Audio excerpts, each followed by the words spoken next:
Berikutnya, KL Central.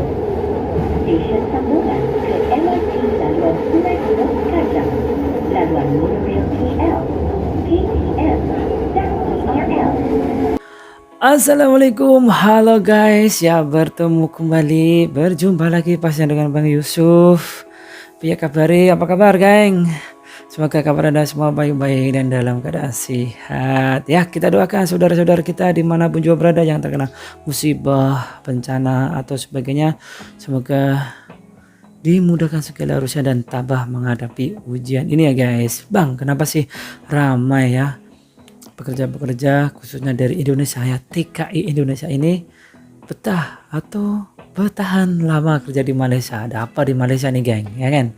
Biasanya sih macam saja dulu lah ya, kalau mau ke Malaysia itu hanya sih cari pengalaman lah, setahun 2 tahun atau habis kontrak balik bekerja ke Malaysia lah, cari modal untuk usaha, cari modal untuk buat rumah gitu kan. Tapi yang terjadi banyak yang sebaliknya ya. Ramai di antara mereka ini lepas 2 tahun mereka bos akan menawarkan atau agen menawarkan, bang, nah sambung tak? Sambunglah bos, setahun lagi, udah 1 tahun lagi nih, nah sambung lagi tak? Sambunglah bos, setahun lagi. Dan akhirnya sampai ada yang bertahun-tahun, belasan tahun, bahkan sampai ada yang puluhan tahun ya. Mereka ini betah, terasa kerja di Malaysia. Kenapa? Ada apa di Malaysia? Jadi mengapa sih mereka betah atau boleh bekerja bertahun-tahun di Malaysia guys? Yang pertama, biasanya gaji yang ditawarkan itu cukup lumayan guys ya, bagi mereka yang sudah berpengalaman ya, ada kemahiran ya, bos-bos atau majikan akan menawarkan gaji yang cukup lumayan ya, daripada yang baru masuk ya, baru bekerja ya, harus diberi latihan, diajar ini dan itu, besoknya kabur, besoknya lari. Jadi ada majikan-majikan ini takutlah mereka yang baru masuk ini kabur atau lari ya. Jadi ambillah yang sudah pengalaman dengan gaji yang cukup lumayan, dan bos majikan-majikan juga pastinya sudah tahu, oh pekerja macam itu, pekerja B macam ini, pekerja C macam itu kan. Nah, yang kedua yaitu suasana kerja yang menyeronokkan ya.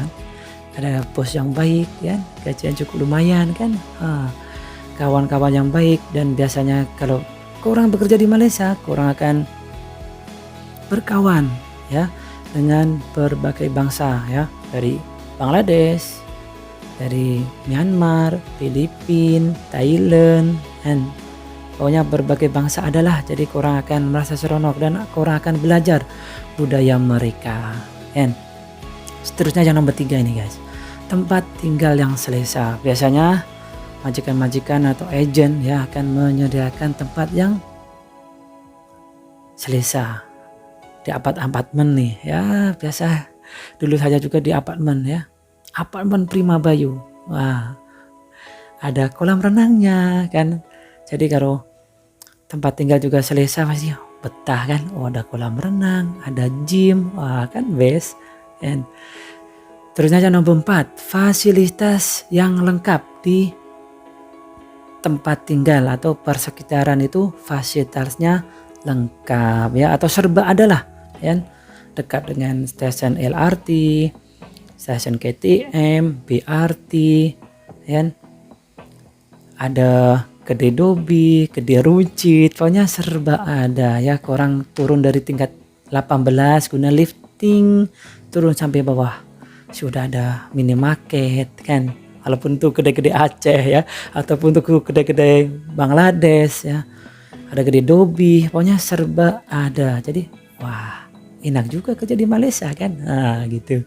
Terusnya yang nomor 5 ya, budaya hampir sama dengan di Indonesia. Jadi korang takkan terasa kerja di Malaysia kok macam di Indonesia ya. Cari dari segi makanan, percakapan ya, kehidupan mereka lah di Malaysia ini hampir sama lah dengan di Indonesia ya. Nak cari makanan, ayam penyet ada banyak, ayam geprek, bakso, soto bahkan ya, kalau di ini mentari-mentari kot ya. Kan di depan-depan itu banyaklah sepanjang jalan petang kan di depan mentari kot tuh ramai yang meniaga. Ya ada makanan-makanan Indonesia guys, ada siomay, ada pokoknya serba ada lah. Jadi tak terasa kan. Padahal kerja di Malaysia kan, tapi kehidupannya harian itu seperti di Indonesia. Jadi tak terasa lah kerja di Malaysia kan. Seterusnya yang nomor apa nih? Nomor 6 ya.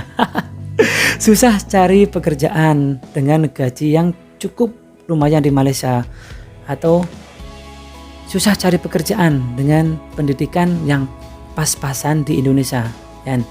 Biasanya selepas ke Malaysia, selepas bekerja di Malaysia ini mau balik ke Indonesia ini susah cari kerja lah dengan gaji yang cukup lumayan. Misalkan orang ini lulusan SD di Malaysia ini sekolah rendah ya. Kalau di Indonesia sekolah dasar ya. Nah cari kerja yang gaji 5 juta di Indonesia, kalau di Malaysia ya 1.500 itu agak susah ya. Atau juga orang ini lulusan SMP, SMA ya, kalau di Malaysia itu sekolah menengah ya. Nah cari kerja di Indonesia dengan gaji yang cukup lumayan hampir sebanding dengan di Malaysia itu ya agak susah. Kalau kurang tak ada kabel ya. Kalau kurang ada wayar atau kabel tuh, atau orang dalam tuh senang lah ya. Itu itu lain cerita kan. Jadi itulah ya mengapa sih mereka betah atau bertahan lama di Malaysia. Biasanya yang ke Malaysia ini ya ada cita-cita, ada tujuan kerja di Malaysia. Mau bangun rumah, mau buka usaha ya. Jadi selama cita-cita atau tujuan mereka belum tercapai, ya tak mau balik. Tapi ada juga yang ramai ya, antara kawan-kawan saya ini puluhan tahun di Malaysia ya. Dan buka usaha sudah buka, bangun rumah sudah bangun, anak sekolah tinggi sampai university sudah, bahkan ada yang jadi pejabat juga sudah ada. Tapi mereka ini betah di Malaysia, katanya best lah duduk di Malaysia. Oke guys ya, jadi Malaysia ini negara yang bertuah. Di Malaysia ini surganya para pekerja asing ya. Oke guys, jumpa lagi ya. Bang Yusuf sudah berapa lama di Malaysia? Sudah 17 tahun. Nah, kan betul kan? 17 tahun guys. Nih tahun depan sudah nak masuk 2024 nih, udah masuk 18 tahun di Malaysia. Betul kan? Wah, tak mau balik bang. Taklah, kerja di Malaysia aja. Hidup di Malaysia aja. Best. Oke guys, bye bye.